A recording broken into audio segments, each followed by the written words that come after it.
Moi, quand on m'en fait trop, je correctionne plus. Je dynamite. Je disperse.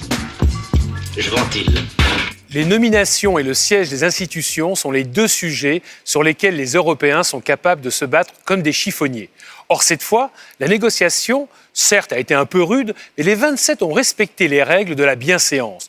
Dans son immense sagesse, le Conseil européen des chefs d'État et de gouvernement a décidé, en juin 2017, qu'il ne s'occuperait pas de l'attribution des sièges des deux agences basées à Londres, mais qu'il laisserait ça aux ministres. Surtout, il a mis au point une procédure digne de l'Eurovision afin de contourner la règle de l'unanimité qui ouvre la porte à tous les chantages.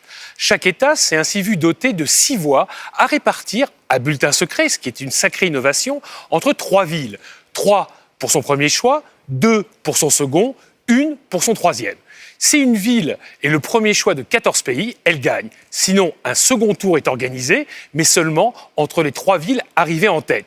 Pour gagner, il faut aussi être soutenu par 14 pays.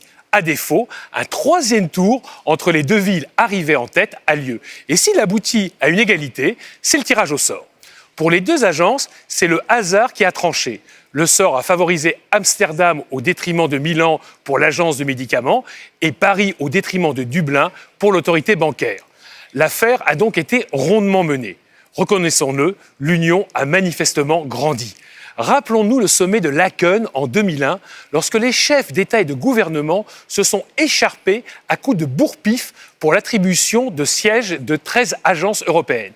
Personne n'a oublié l'Italien Silvio Berlusconi lançant au Premier ministre finlandais qu'il avait du culot de réclamer l'agence alimentaire alors qu'il ne savait même pas ce qu'était le prosciutto.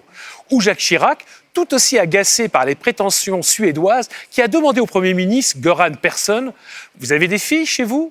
Eh bien, vous n'avez qu'à ouvrir une agence de mannequins et comme ça, vous aurez un siège. » Élégant, non ?